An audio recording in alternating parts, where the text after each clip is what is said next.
In this video, I'm gonna teach you how to use Team Builder in NCAA 25 on PlayStation 5. It's a very easy process, so make sure to follow along. In this video, I'm gonna teach you how to properly use the Team Builder feature and how to download it within the game itself on your PlayStation 5. This process will work for any platform, so it includes Xbox as well. So I want to make it very clear that for you to do this, you have to visit this website. So this process will not be able to be fully done on the console. You will need to use a web browser on your computer or your phone, and by accessing this website, you will be able to use the Team Builder. So look for the EA College Football Team Builder. You can simply go into Google and look for NCAA Team Builder and you will arrive at this page.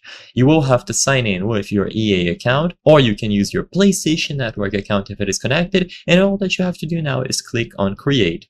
So go to this website by searching it through Google, and when you click Create, you will be able to make your own custom team. Keep in mind that you can also just browse through pre-existing teams that other people have made, but for this video, I'm going to focus on creating your own team.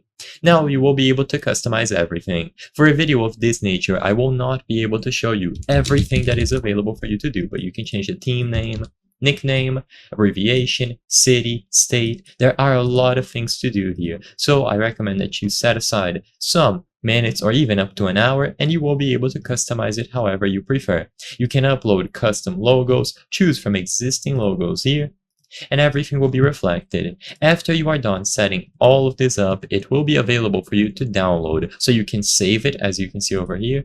You can customize your uniform. You have these very nice 3D visualizations. So you will be able to do a lot of customization and choose everything according to your preferences.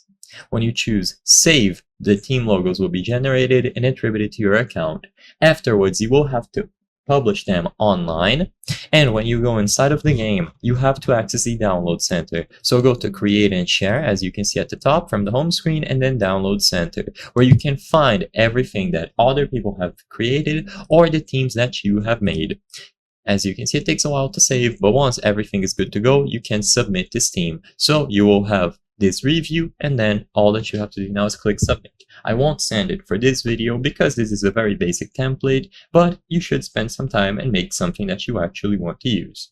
I hope I was able to help you on how to use Team Builder in NCAA 25 on PlayStation 5. If this video helped you, please be sure to leave a like and subscribe for more very easy tips. Thank you for watching.